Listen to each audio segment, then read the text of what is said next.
环球大战线深入世界最前线，全球各地的观众朋友，大家好，我是叶思敏。今天节目一开始，我们先欢迎已经到场的嘉宾。我们先欢迎前立委孙大千委员，大家好；前国安会副秘书长杨永明老师，思敏好，各位朋友好；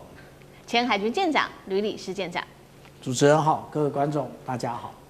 好，观众朋友，今天我们要特别提醒观众朋友了。今天是周一，一周的新的开始，先帮我们节目按下赞，谢谢观众朋友有一直在提醒大家说呢，提醒各位网友说要帮我们先留言按赞，并且呢再一次的提醒要按下热推荐，并且在留言区也写下热推。如果没有看到热推荐的话，写下热推，告诉我说你在哪一个城市收看，可以写思敏，我在XXX城市收看，那么我会亲自的来做留言的回复。今天节目一开始要带观众朋友来关心到的是，打仗这个美伊的战争打了2个月的时间，现在伊朗终于是要释出它的秘密武器出笼了吗？今天就军事武器面，我们会有一个比较详尽的解说。这个武器还包括了水雷海豚，说要狙击美军最新祭出的自由计划。川普在这个时候针对于这场战争，他不断喊说美国赢了，还怒批说不认同的人就是叛国。但是最新民调出炉了，60%的美国人是认为美国并没有赢，并且反对去打这场美伊战争。再来就是在这场战争之下导致的经济损失，最新消息有美国的联航倒闭了哦。那么美国的债务则是爆表，破了 GDP 的100%，创下新高。今天就是议题，我们都会一起来做关心。我们现在要来看到的是，因为呢，美国总统最新宣布的3号，他在他的真实社群抛出的震撼弹，从4日上午开始，他会正式的展开名为自由计划的一个行动，目的就是要协助受困在荷姆兹海峡的这一些中立国家的船只。他说呢，帮助你们的船只可以快速的离开。美媒引述了美国官员的说法，透露说这项行动主要是呢帮助这些船只先定位，并且通报伊朗所布下的水雷位置，然后呢引导这些船只可以驶离平安的驶过荷姆兹海峡。但是美国海军来自于外媒的报道说，并不会提供任何的护航。而确实，川普的自由计划，我们看到才刚说出来，就是立刻遭到打脸了。因为我们刚刚收到的最新消息哦，英国的海事监测机构表示，有侦测到一艘邮轮在荷姆兹海峡遭到了不明投物射击之后击中了。那么最新消息是，船上人员还好，都没有事情发生。这个行动，我们来看到美军其实是大规模出动了各项的武器哦，包括了他说有导弹驱逐舰，超过1000架的海空军机，大约15000名的官兵一起来参加，强化区域安全。伊朗已经说了，美国这样的举动已经违反了我们本来已经达成好的停火协议。而我们现在来看到最新的消息哦，川普最新的发言真的是引起了民怨。他在佛州的演讲当中亲口承认，美军登上了伊朗的油轮，直接接管伊朗的石油。他怎么说？他说这是一笔非常赚钱的买卖。他说呢，我们美国有点像海盗，而我们就像是海盗一样。更失控的事情还有呢，白宫不知道为何突然间在网络上抛出了一段影片，影片的时间长达了1个小时，都是在反复跳针说着一样的话，就是说美国赢了，美国赢了，一直说美国赢了，讲了1个小时的时间。而最新民调，我们要来看到发生什么事情了。美国民众是完全不买单的，他们不认为美国赢了，因为呢有高达了60%美国民众认为美国对于伊朗动武是一个错误的决定。那么川普最新发言则是表示，认为美国没有打赢美伊战争的人形同叛国。这话一出，也是让大家非常的震惊。而面对美国强硬的举动，最新伊朗也给予了最新的强烈反击。来自于《华尔街日报》的正式披露，他说伊朗现在正准备要启动他从来都没有曝光的水下战力，也就是今天我们要特别强调的，它的潜舰还有这一款神风海豚，说是携带水雷执行自杀攻击任务的一个重要海下的武器。这一批海豚最早可以追溯至2000年的时候，从前苏联就购入了原为苏联海军训练的杀手级水中战力。而伊朗国会还准备立法了，接下来会限制在荷姆兹海峡通行的船只种类。所以今天节目一开始，我们特别请教委员怎么看？刚刚说的，川普说的他要做这个自由计划，只引导不护航，被大家质疑这样有保护得了这些船只吗？另外，伊朗说可能动用的神风海豚的战力，我们也会做一个评估。川普还说了，美国就像海盗抢油赚大钱。这样子解读，美国是不是已经没有办法成为国际秩序的一个守护者，反倒成为破坏者呢？委员怎么看？对，我想川普现在正在打一个擦边球嘛，他一方面宣称说是属于停战阶段，因为停战阶段，所以他才敢大剌剌的把他的船放在荷姆兹海峡的出口然后来进行我封锁你的封锁因为如果不是停战阶段，我相信他的军舰绝对不敢离这个伊朗的这个国土这么近因为他随时都有可能被伊朗的这个无人机或者是导弹来攻击。所以呢，他第一个在玩的擦边球是这个，他咬死了是停战，所以呢，他就在那里执行封锁。那么第二个呢，他现在又咬死了是停战，他就开始说，我现在要想办法协助这个荷姆兹海峡内的这些货轮这个在不介入双方战争的这些国家都能够顺利的离开。可是呢，坦白讲，他讲这个话是口惠而实不至的那你怎么帮他们离开呢？就如果荷姆兹海峡真的被布雷了，你说我现在告诉他们雷在哪里？我如果今天是一艘货轮、油轮的这个船长，我敢相信美国给我的数据吗？美国真的把所有的雷都找到了吗？这个舰长是专家，待会儿可能舰长可以再做分析就要扫雷也不是一件这么容易的事情那如果美国没有看到这个雷，我的船过去了被炸了，然后造成了损失，这个账该算在谁身上呢？所以呢，那你更不用讲说美国你又不护航，那你不护航的情况之下，如果我被伊朗攻击了呢，那我该怎么办所以他讲的这种话就是口惠而实不至这个意义并不大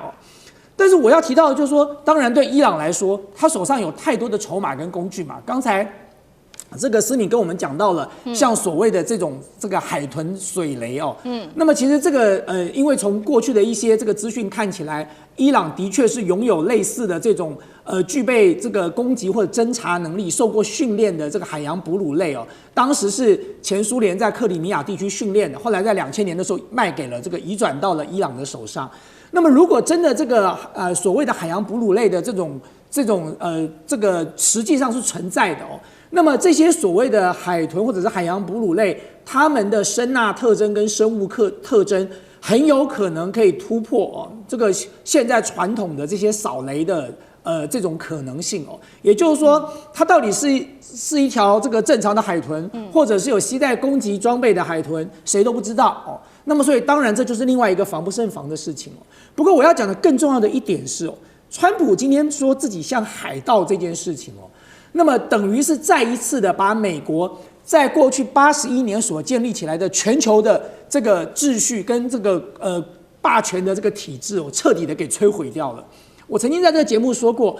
美国过去这30年来最有名的一位这个国际政治跟战略学者布里辛斯基，他在1997年写过《大棋局》这本书，20年后他在2007年的时候再写了一本叫做《第二次机会》。他为什么讲第二次机会呢？他认为美国错过了第一次机会。他认为在1991年冷战结束之后，美国应该做的是什么？美国应该做的是一个长期的稳定的世界秩序，然后美国做这个世界秩序的捍卫者，他就有足够的这个正当性的制高点、道德制高点可是呢，美国错过了这个机会，所以他在2007年的时候再写了一本叫做《第二次机会》，提醒美国说你还有一次机会。但是在这个书里他写了什么呢？大家可以看看他这个书里有写了3个很重要的事情，美国一件都没做到。他说，第一，正当性比力量更重要，美国没做到，中国大陆做到了。第二，军事力量不能取代战略，美国没做到，过度的迷信军事力量，完全没有任何的战略。可是这一点，北京政府也做到了。第三点，美国最大的敌人是自己现在大家看到美国的崩解，能够把美国霸权把它击毁的，绝对不是外部的势力是川普自己拿着凿子一凿一凿的凿，他自己在打就算了，他旁边这些幕僚跟着他一起打所以美国今天会走到这个地步，怪不了任何人的，要怪就怪他自己了。好，同样的问题，我们也请教舰长怎么看？美国不断强调他在这个波斯湾地区，或者是荷姆兹海峡，它是有这一个，非常强大的军力那如果我们来看这上个礼拜一，因为那所公布的这个美国海军新闻网所公布的相关内容的话，它所谓的强大军力，也就是林肯号以及布希号这2个航空母舰打击群，以及迪利波里号这个远征打击群。所谓的远征打击群，它就是带着陆战队准备要登陆用的。那其实呢，我觉得那个未来伊朗一定会后悔这段时间让美国呢这么多的军舰那进行这个重新的再装填再装弹的部分啊。这个部分呢，我们从之前啊，也就是前几天啊，又失火的这个希金斯号，我们就可以发现，它可能就是就是它没有装，它已经是满装的，它要前往这个波斯湾，然后波斯湾的船呢过来换。那其实我们看到，这个也就是我们看到船上的，无论是标准3型或标准6型啊，他们如果未来要补给的话，几乎这是64个月跟53个月，根本就是5年以上的时间。是。那至于说如果是被水雷打到的是什么样子，长成什么样子，是这个样子啊。我们看到1991年的时候，那个时候前一代的迪利波里号，它其实就是被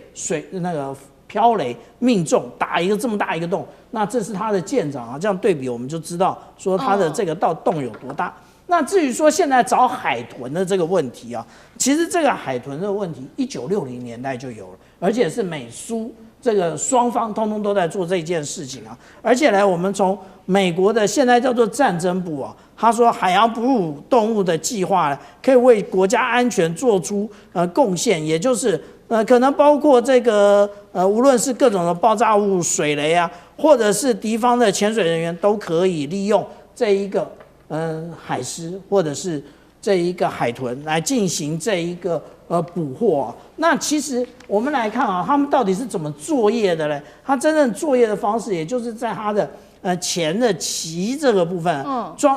装上一个摄影机来进行确认，或者戴一个类似头套的部分呢，来确认说那个海豚看到的是什么。为什么？因为当海豚它用声呐，其实海豚真正最厉害的是它的会发出那个音波，也就是声呐来探测那个水中有什么东西，而且经过训练之后呢，它就会发现水下的一些很不寻常的东西。那这一些它会发出很高音的这种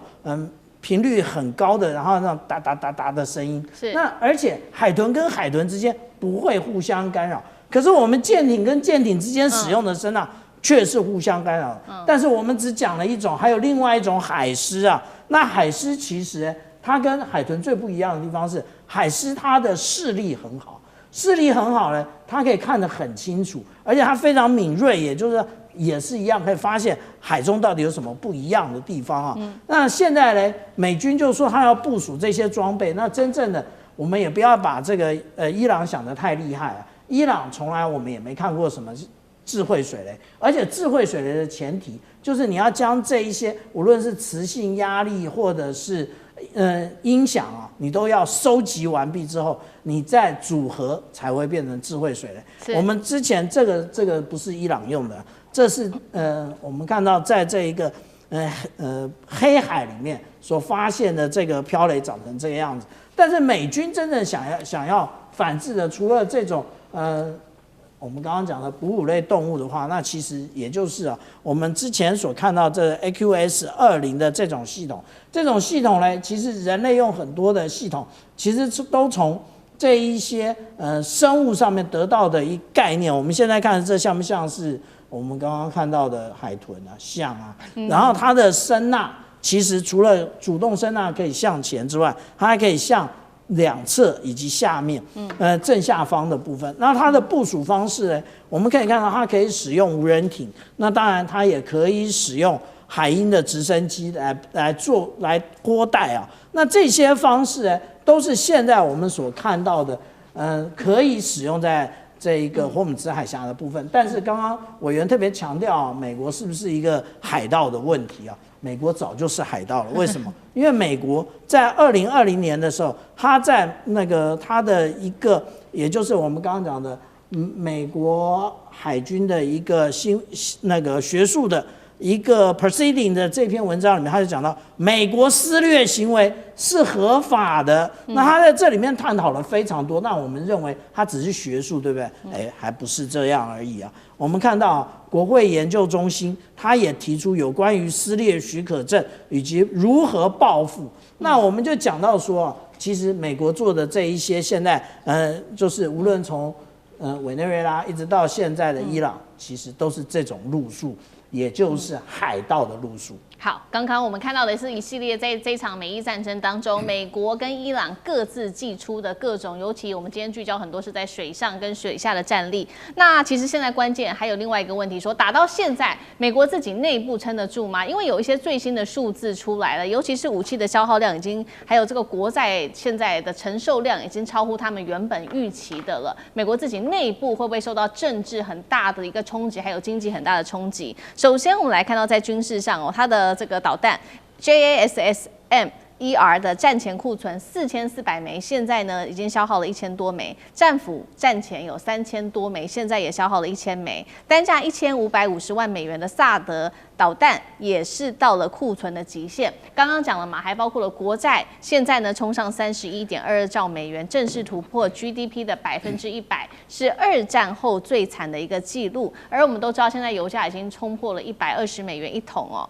导致有一家美国的联航始祖经营34年的精神航空宣告倒闭，那么所有航班接下来在5月份都会取消。现在预估呢会冲击到上百万已经在精神航空订票的旅客，还有会造成1.7万人恐怕会跟着失业。担心的是后续会不会有其他航空公司一起发生所谓的连锁效应？那美国现在遭受的问题，杨老师又怎么看？我们通常看大国之间的竞争呢，过去历史上大概给我们有3种，就是强权兴衰、政权权力移转的这种模式。第一个当然就是跟挑战者之间的战争输了，那你就从霸权的地位下来，那这个战争可能是军事战争，过去大概都是如此，1个世纪一个霸权，然后一场战争就换了一个霸权。那但是现在可能是用经济，也可能是科技上的战争，所以你看到美国对中国开始采取关税战、科技战，这样输赢是怎么样还没有确定。第二个霸权移转呢，那基本上就是叫做帝国的扩张，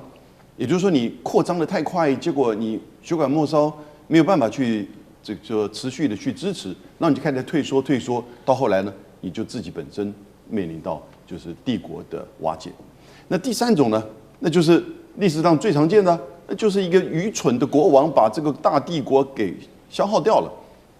那当然这3种的因素，现在在美国呢，是不是帝国的扩张已经开始在出现了？是不是他的这个霸主的这个就是的这个国王呢，也就是川普，他已经造成了就是美国的这个兴衰？我觉得其实在这一次的伊朗战争当中那在军事、地缘跟能源，还有就是美国跟他的盟国之间呢，都开始面临到同时的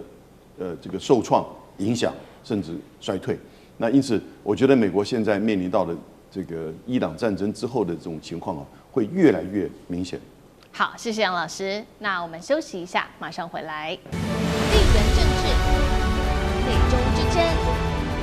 战略价值。强权崛起，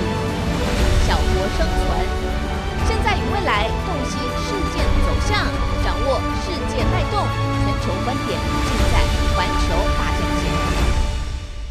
好，中国现在看穿了美国的弱点今天特别来关心到的是，因为在美伊战争当中，可以看到中国大陆现在主宰的是无人机的供应链。那另外一方面呢，今天会来做关心的就是五角大厦现在正在实施的大清洗把他们的一些高官给换掉，怎么换？换了谁？等一下都会一起来看。专家说，现在呢，针对于3战世界第3次的战争胜负已定了，而北京就是趁势来接管全球秩序吗？今天就这些议题，我们会一起来做关心。好。好，3个火线话题，等一下我们请来宾来特别帮我们做解答。首先，今天会来关心的是，当中国大陆几乎我们看到在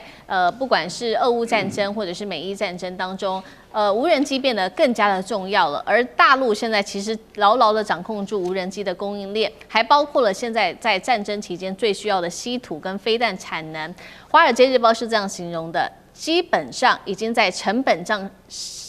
战上面大幅领先了整个战场，还出现了现在有个说法，大陆已经赢得了第3次世界大战的说法，这是来自于《华尔街日报》的报道。那么美军的军事优势还有多少？今天会来做关心。第二件事情，刚刚特别提到的赫格塞斯，现在正在主导着五角大厦的人事重整，被批评现在出现的一个大清洗，叫做史达林式的大清洗。他把一些他不喜欢的将领给撤换掉，同时间注意到了他把自己的弟弟现在正式的纳入了高层的顾问圈里面之外，还有他的妻子竟然被发现出席了美军的官方会议，现在被指这个还是单纯的军事体系吗？第3件事情来自于 CNN 的最新报道，直言美伊冲突几乎所有人都是输家，但是 CNN 认为只有中国大陆跟俄罗斯在这方面相对得利，而且反倒让中国成为了在这一场战争看起来是一个和平的倡议者，代表说中国接下来可能取代美国掌握世界话语权吗？今天就这些议题，我们都会一起来做关心。我们来看到最新消息，赫格塞斯才放话，他说要让北京看到美国毋庸置疑的军事实力，尤其在印太地区要以实力来吓阻中国。没有想到中国大陆看到的是什么？是美军在美伊战争上面的核心的一些重大问题。首先就是看到美军的防御系统正在被饱和无人机全面压制，再来就是先进的高成本武器根本无法应对来自于伊朗的低成本饱和攻击。最后一件事情是可以看到军工的供应链还是到现在为止高度的依赖中国，不管是稀土或者是零件。我们另外看到的是美军的印太司令前副司令他特别讲了，一旦美中未来如果爆发冲突，这个冲突的后果会比伊朗战争还要更加严重许多，原因是中国大陆在经济上实力上远比伊朗还要强太多了。其他还有包括了，他也提到了中国现在具备的几大重大优势。首先就是制造能力了，在产能方面远远的超过美国，尤其造船的产能大约是美国的230倍，稀土的控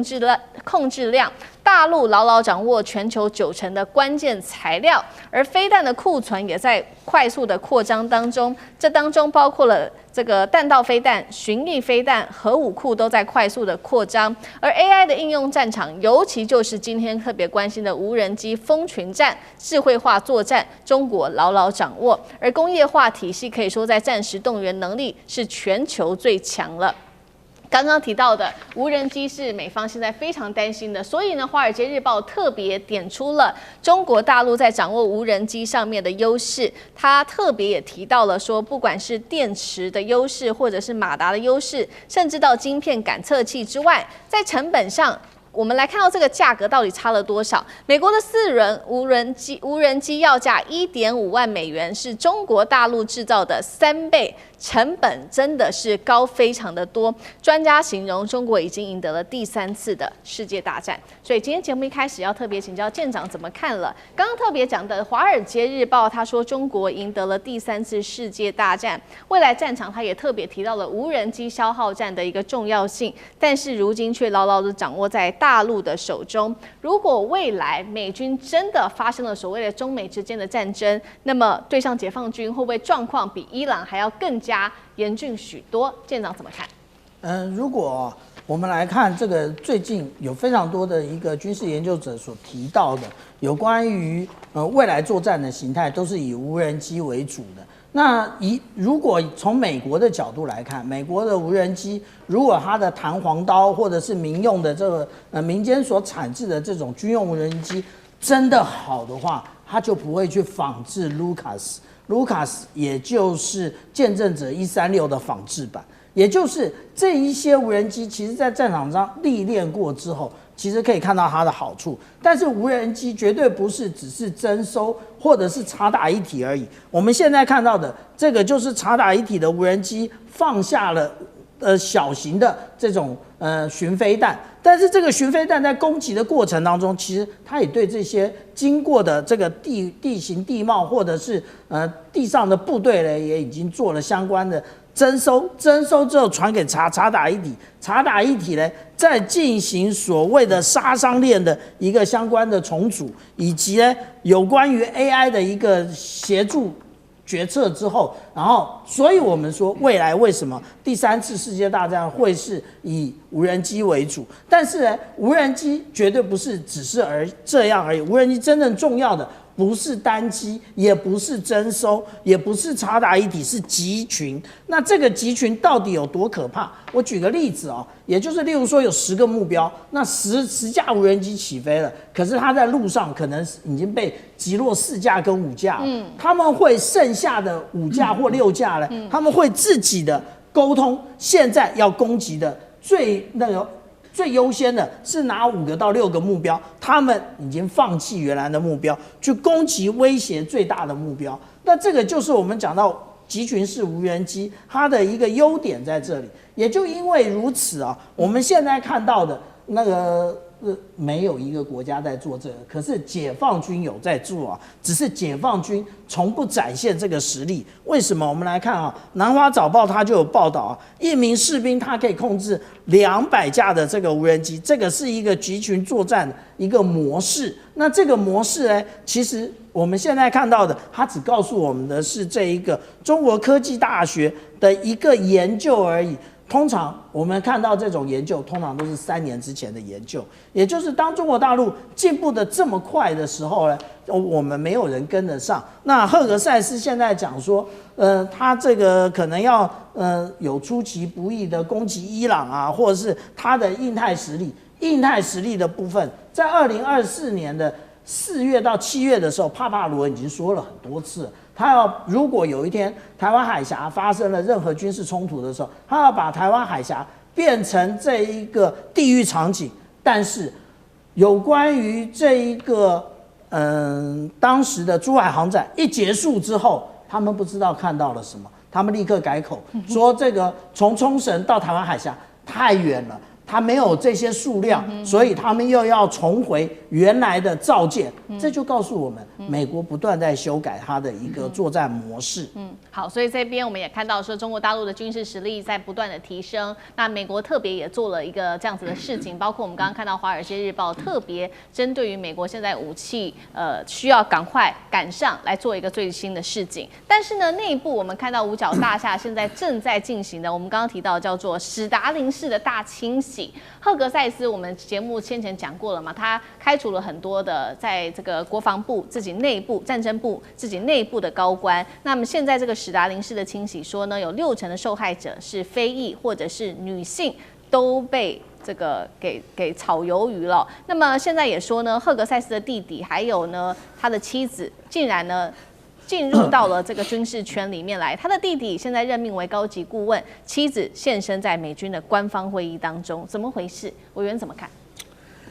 我真的很佩服川普跟他的团队哦，就我刚才说过了，川普自己拿一个大铁锤在敲美国所建立起来的国际秩序，在捶打美国过去的这个在国内哦大家团结的这种向心力哦。但是呢，除了川普在干这件事情之外，他的这些亲信啊，他的这些这个周遭的幕僚也不遑多让哦，大家就唯恐美国衰弱的不够快，所以呢，大家就一起想尽各种办法来帮川普达成这个目标了。那么赫格塞斯当然就是其中的佼佼者哦。那么我觉得事实上我们大家都很清楚，像刚才舰长所提到的新式战争的这些装备，其实美国已经在落后中国大陆了。包含我们讲的集群式的无人机，包含像高超音速导弹。那么在传统的战争的装备里头，其实中国大陆跟美国已经可以有一较长短的实力了。虽然美国不断的在宣称说它某些军事装备的这个技术也好，那么功能性能也好，仍然是这个全球最顶尖的。但是各位不要忘了，装备还是要人来用的。就你有再好的装备，你也必须要有训练精良的士兵，甚至包含有作战经验的将领来做指挥。可是现在你看到的是什么？赫格塞斯正是想尽各种办法，正在瓦解美国的这个国防上的人力资源了。前一段时间我们看到赫格塞斯解职了一位海军部长哦。那我那时候看到那海军部长的时候，我还想说哇，他应该是某个什么海军的将领，就不是，他是川普在那个商界的企业界的伙伴哦。然后这样的人可以当到海军部长了，那个。我想舰长是出自于海军的吧，在台湾大概应该不会有这样的情况发生哦，就是一个海军的指导的这个重要的官员，居然是来自于企业界，来自于这个华尔街的人哦。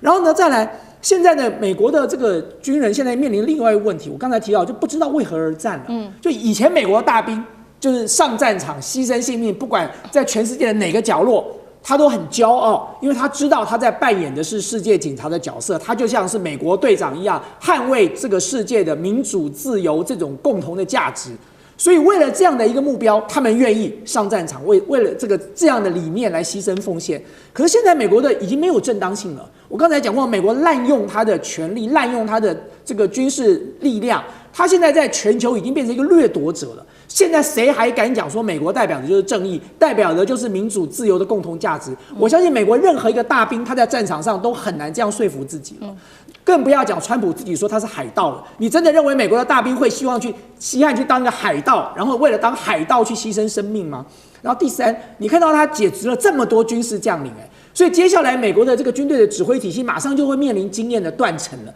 那这样的情况之下，将来如果真的一旦发生战争，究竟谁来指挥？赫格塞斯的弟弟来做指挥官吗？那你更不要讲说赫格塞斯现在在军中搞意识形态大清洗，完全是用宗教式的意识形态在绑架现在美国的这个军队哦。所以这些东西都会造成美国内部严重的分裂，包含军队的分裂。所以照这种方式的发展下去，设备装备已经逐渐丧失优势了，然后人力资源现在又不堪一击，我实在不理解美国接下来他要如何维持他全球的军事霸权了。好，所以我们看到，不管是美国霸权，或者是所谓在美国在全球的精神，都正在陨落当中。那也就是在同样的此刻 ，CNN 也就放话了，他说呢，美伊战争可以说大家都是输家，唯一赢的就只有美国跟俄罗斯而已。而且中国现在还在外交上得到了这个和平倡议者的形象，尤其现在这个时候，美国他拒绝付这个联合国会费，不缴费，那中国刚好接任联合国的安理会轮值主席，他表态说愿意挺身而出。德国的部分正在积极寻求支持，抢占安理会一席之地。杨老师怎么看？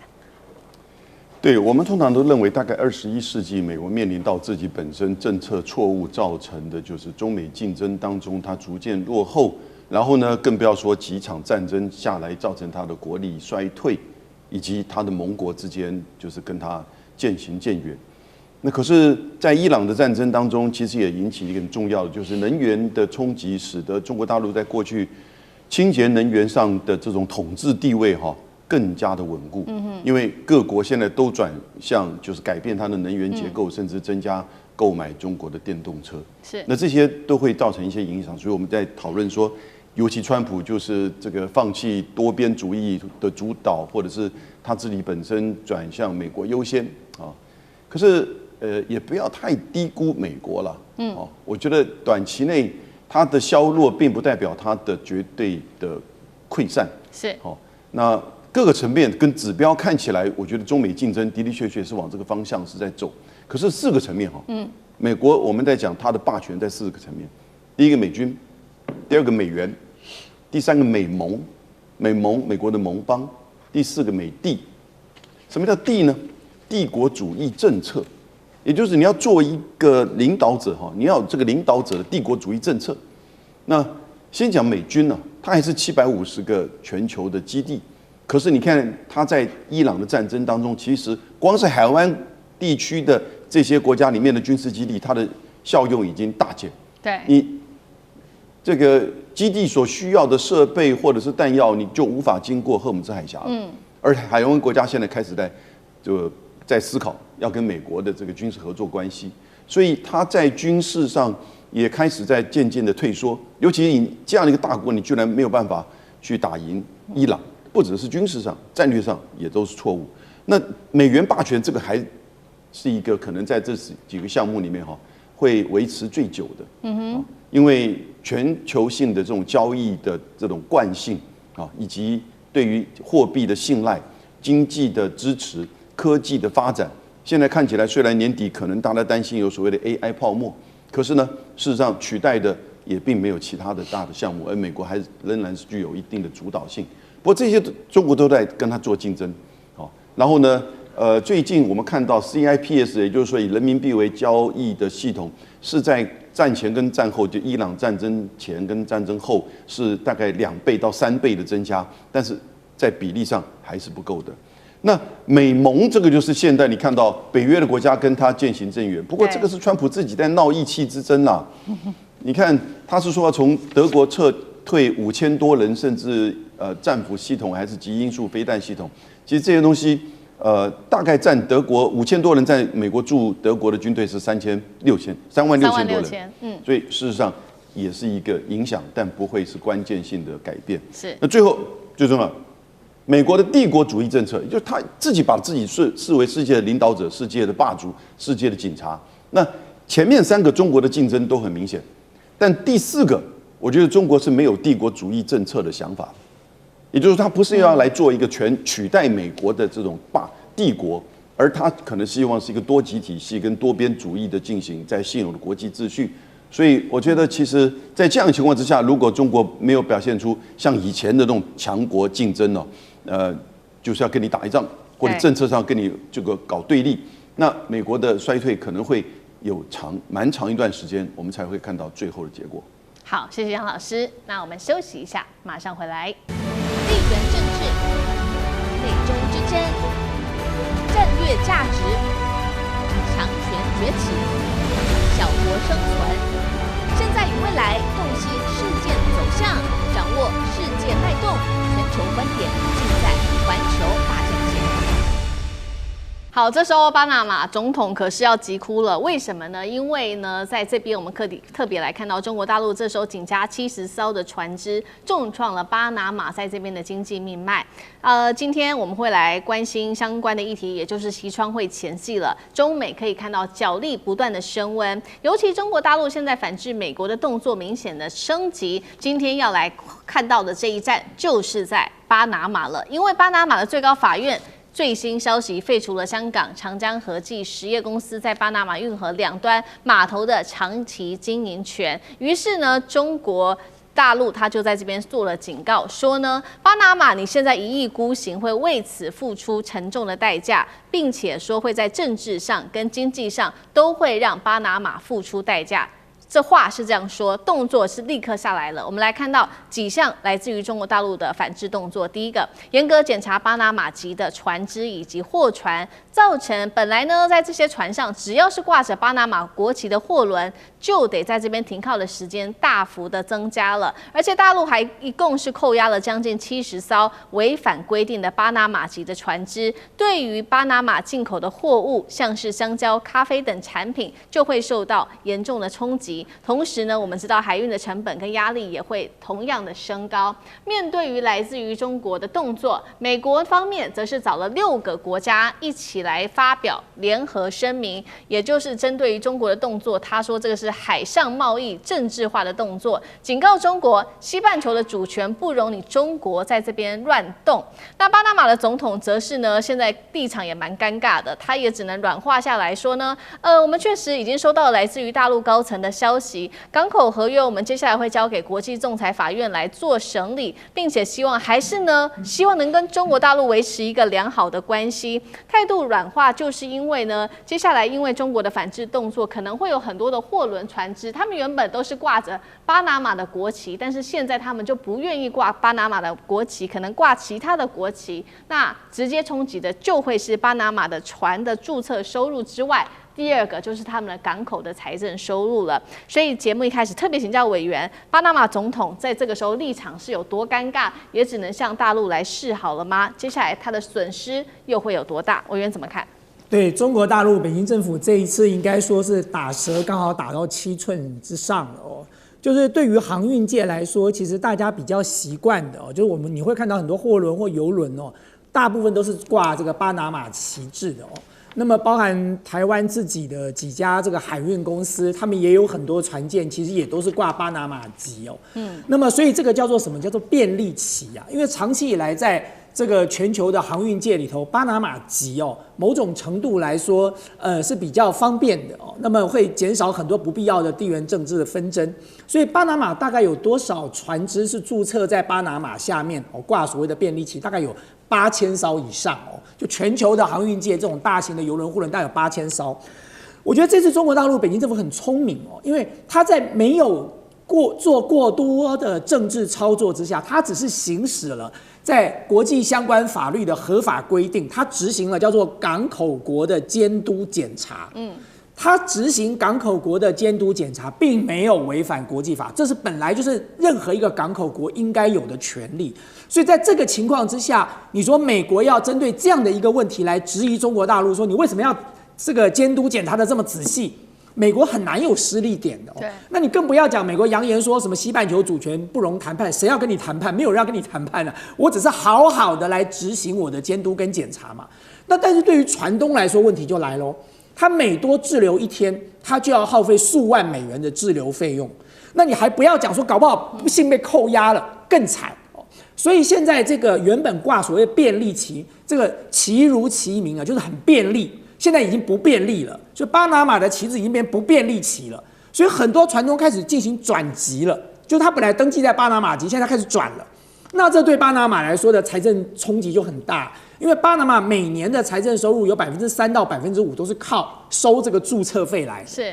那如果大家都来进行转籍，他马上的财政收入就会受到冲击了。那你更不要讲说巴拿马看到川普现在的这个回应哦，是很官式，讲得很强硬，可是实质上看起来没什么效果。更不要讲说川普马上就要这个眼巴巴的跑去跟习近平见面了。你说在那个时间点上，川普会因为巴拿马来跟习近平翻脸吗？那你更不要讲说中国大陆手上还握了相当多的筹码来跟美国谈判。所以对巴拿马来讲，他认为川普的力挺看起来不见得会有效果，还不要讲说川普虎视眈眈的说要把巴拿马运河拿回来哦。所以川普也是一个潜在的掠夺者，对巴拿马来说。那么因此，当然现阶段他看到这样的一个状况，美国并不见得可靠，美国未来可能是个威胁，有没有必要为了这样的事情跟中国大陆彻底决裂，立马就影响到自己现在的财政收入呢？这就是巴拿马现在稍微示弱退让，并且希望能够跟中国大陆有一个良好互动的原因。好，这个巴拿马的痛其实才刚开始而已。那中国大陆的反制已经对巴拿马造成一定程度的冲击。那另外一方面，我们来看到中国大陆它还有另外一招，也就是大家还记得吗？去年我们讨论了很多，就是长江和记实业这间公司，它不是要出售它的43个港口吗？当时呢，我们谈到说，这个买家包括了有来自于美国的贝莱德公司之外，还有地中海航运。但是呢，因为这个怕有争议哦，所以中国大陆的政府是立刻否决了这样子的一个交易。那最新消息是来自于中国大陆它的招商局介入在这个交易的竞标当中了。接下来它会联手中远航运一起，希望拿下这43个港口之外。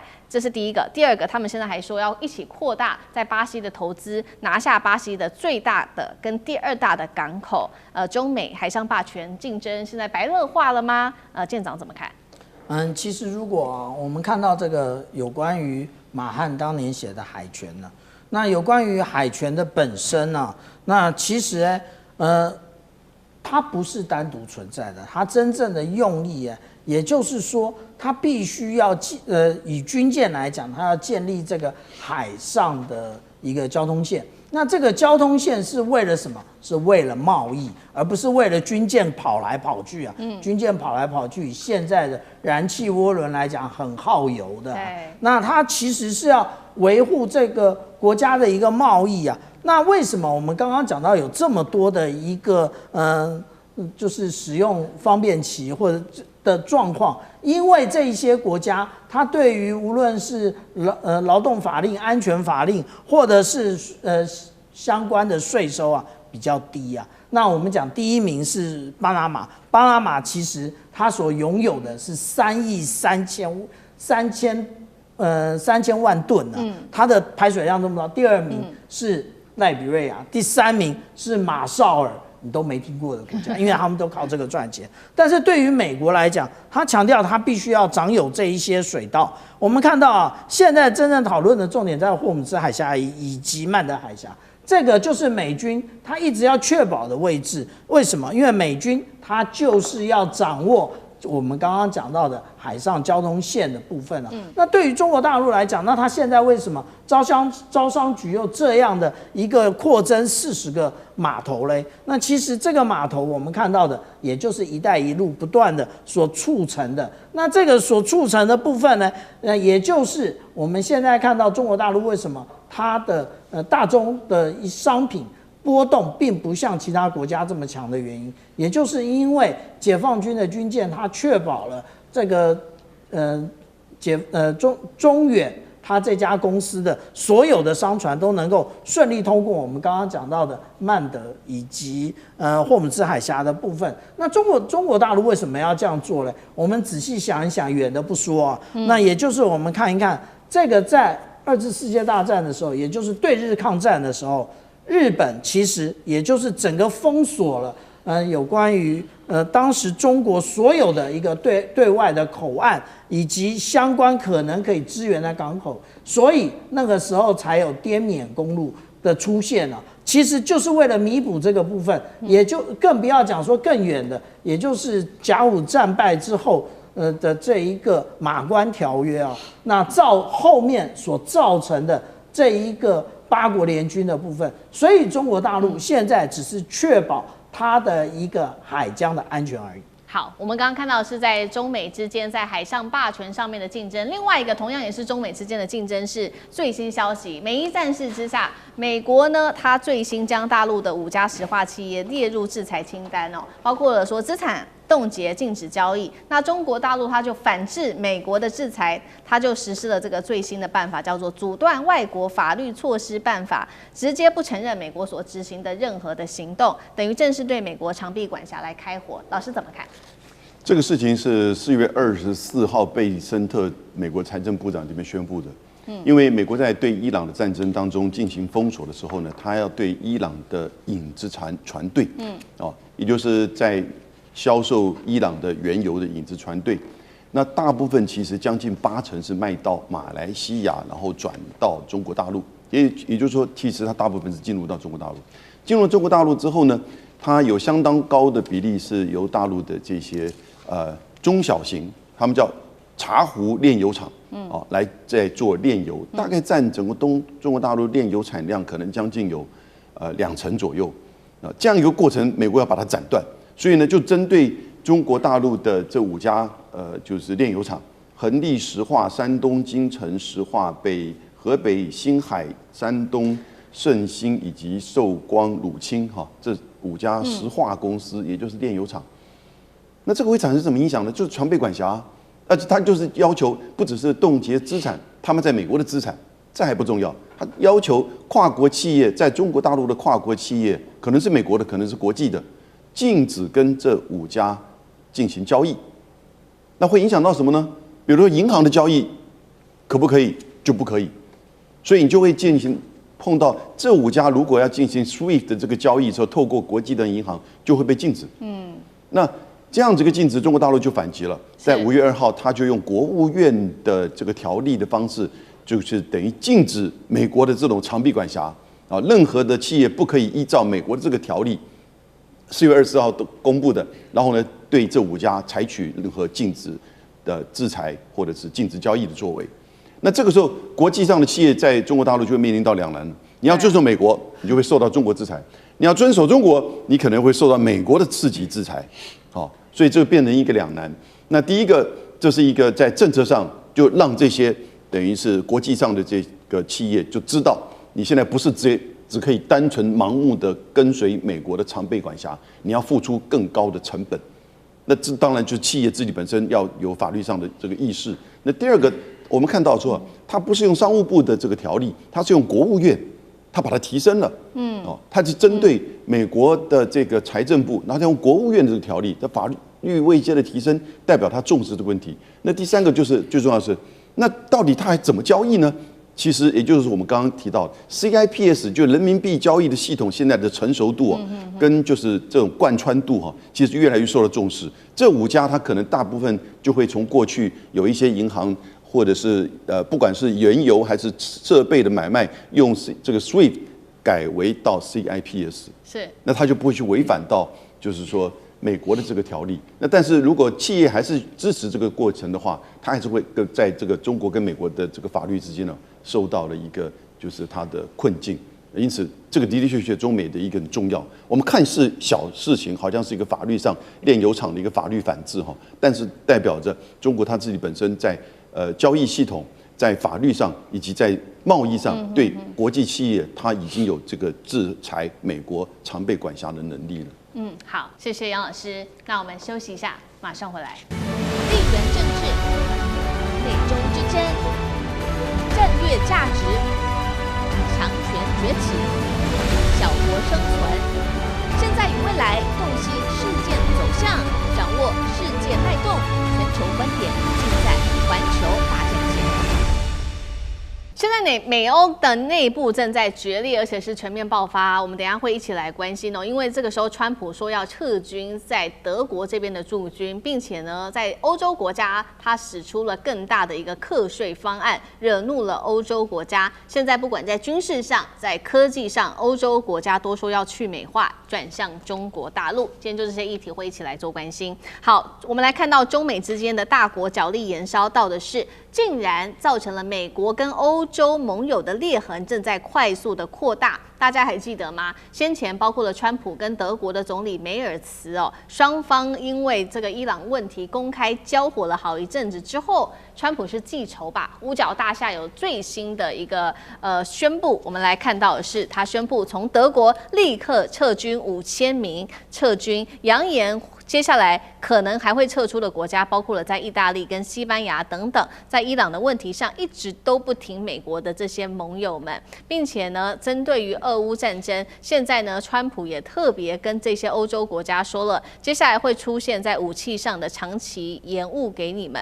告诉这个英国，告诉波兰跟立陶宛、爱沙尼亚，你们好自为之。这些武器包括会延迟的，像是海马式多管火箭系统等等，等于欧洲防务会陷入在空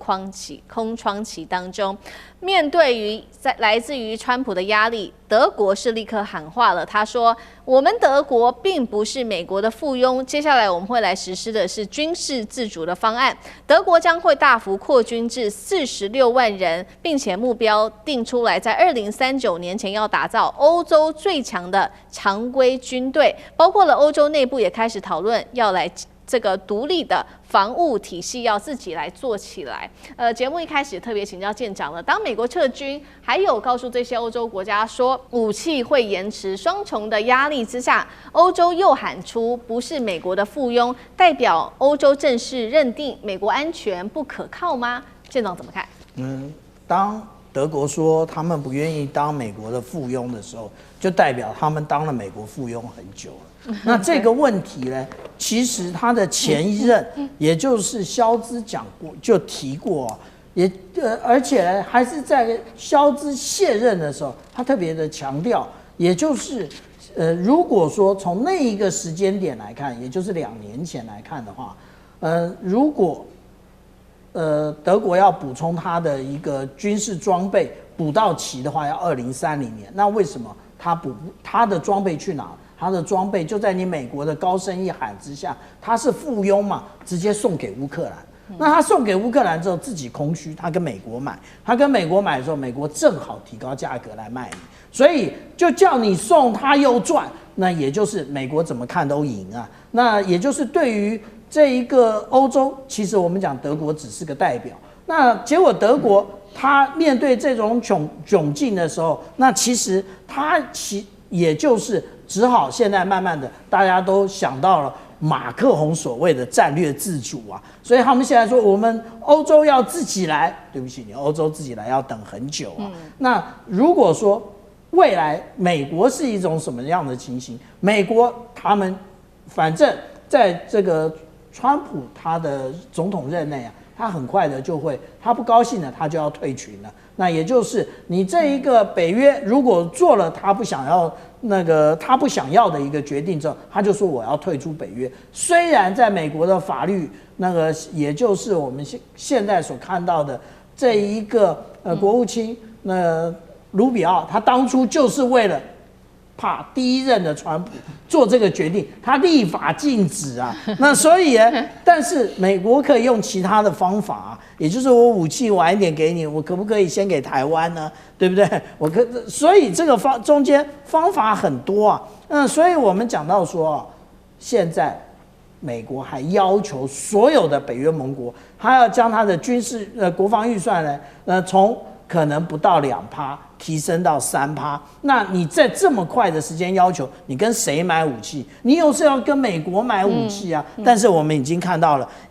英国、波兰、立陶宛、爱沙尼亚，还有不知道什么时候交机的台湾啊，通通他都跟你讲延迟啊。大家说F-16呢，今年交1架，对，只有1架而已。后面的呢，这个不是台湾独有的问题，而且每一个国家，尤其是北约的国家，都遇到了相同的问题。好，对，现在北约国家就是相当的忧心哦，因为内部面临到了很多的问题，包括刚刚讲了嘛，美国说他要退群之外，他还喊话说要暂停不配合国家的这些资格。刚刚也讲了，还包括了西班牙，排除不听话国家参与关键的职位，这些都是美国说的。那北约国家、欧洲国家针对于川普的各种行为，他们又做出了什么决定呢？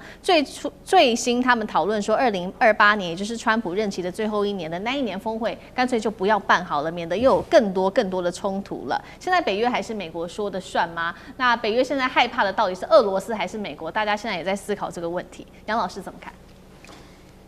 美国在北约的驻军，在欧洲北约的驻军有68000多人，那中间有36000人在德国，那在西班牙呢只有3816人，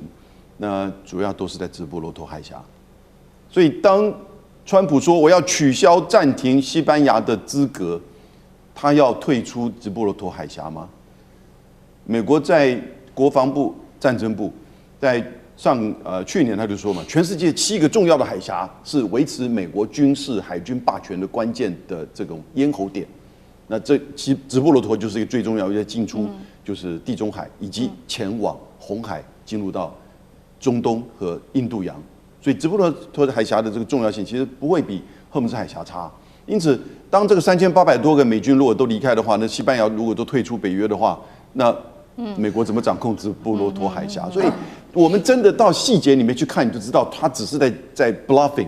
他没有办法真的做到，而且已经是很少。那更不要说西班牙距离俄罗斯的这个距离是最远的，所以他这么做，我觉得只不过是在做一种威胁。而且美国对北约的重要，当然北约的国家感受很深刻。可是北约对于美国的重要一样啊，它也是整个战略延伸。美国虽然是有2大洋，所以他把2大洋的另外一端视为它的叫做前进部署跟前进防卫的所在，一个就是在北约，另外就是第一岛链，就很清楚嘛。太平洋的第一岛链在太平洋西岸这边，所以如果说北约开始面临瓦解，你开始做北约撤军的时候，你自己失去一个战略的这种延伸，然后呢，你失去一个从欧洲到北非到中东的重要的基地。你看看3600个在德国的这些美军，几乎所有的重要的基地、空军，然后呢，指挥中心通通都在德国，是，所以它减少5000人了。3600减5000，36000减5000也没什么了。所以都在 bluffing。是，所以会议最好不要开，免得他回来的时候呢，又在那边大放旗词了。好，这个是针对于北约的问题。那另外一方面，欧洲国家不满的事情，其实还有经济上面，因为川普又有新动作，他宣布是针对于欧洲汽车还有这个卡车关税还要再上调到25%。欧洲反击说，美国你又违反了协议，你是一个不可信赖的国家。那针对于欧洲在科技上面也决定不要再依赖美国了。我们来看到法国250万公务人员，他们改用自己的这个作业系统，不用 Windows。丹麦也改用自己的作业系统取代微软。西班牙也导入了自己的开源系统。委员怎么看？是，我想这个其实我刚才提到过嘛，布里辛斯基当时在写大棋局的时候，他说，如果世界是一个棋盘，欧亚大陆就是棋盘的核心，谁掌握了欧亚大陆，谁就掌控了世界。所以像刚才这个永明兄是国际政治的专家，他就提到了美国的部署一方面用北约，另外一方面用第一岛链，它长期以来巩固住在欧亚大陆上的这个控制权跟牵制的能力哦。那么更不要讲说北约这些国家是美国坚若磐石的盟友哦，就还不要讲最近，就前几年在拜登时代，他甚至准备把北约的势力拿到印太来支援他的印太战略，去组什么小北约了。结果现在也不过是几年的时间，先不要讲小北约怎么样了，就大北约都已经快完蛋了，就是被川普自己人给搞砸了。季辛吉当时曾经提过几个很重要的呼吁哦，他说：第一，对美国来说，秩序是最重要的，美国一定要当国际秩序的捍卫者。结果呢，川普现在变成了国际秩序的破坏者。第二，他说要学习跟对手共存，可是美国却想尽了各种办法去打击、牵制、封锁他的对手。第三，更关键的是不要让这个世界走向两极化。现在看起来这个世界正在走向两极化，川普的所作所为。对照到这个棋盘来，就像刚才永明讲的，这个中国大陆跟美国的竞争，美国走的是帝国主义，走的是霸道路线，中国走的是不争霸的王道主义啊。所以在这个过程当中，这世界逐渐的变成两极化了哦。那么当然，这个中国不跟美国争霸，但是并不代表今天这些南方国家或者是被美国欺凌的这些国家不会往中国靠拢哦。所以我看到现在美国跟北约的关系，的确是非常的脆弱哦。那么我当然很希望北约的会议赶快召开啊，因为各位知道，只要一召开北约的会议，川普就会乱讲话，川普乱讲话就再一次打了北约这些国家的巴掌，扫了他们的面子哦，他们的这个裂痕就会变得越来越大。在这个过程当中，其实对中国大陆来说，我先不要讲地缘政治的优势，就光讲中国大陆现在的5G啊，长久以来不是因为美国的压力被欧洲封锁了吗？有没有可能欧洲重新考虑呢？电动车呢？这也是美国为了要打击限制中国的电动车的发展，所以欧洲当时是跟进一起来做这件事情的。那电动车的市场有没有可能打开呢？那更不要讲 ASML 的光刻机喽。ASML 现在正准备要离开荷兰，要把它的这个企业总部移到了法国。最主要的原因就是因为美国当时所做的这些外交管制、这个出口管制，导致到 ASML 的这个销售的额度大幅的下滑。中国大陆市场过去这几年，在这个还没有出口管制之前，它占了 ASML 将近。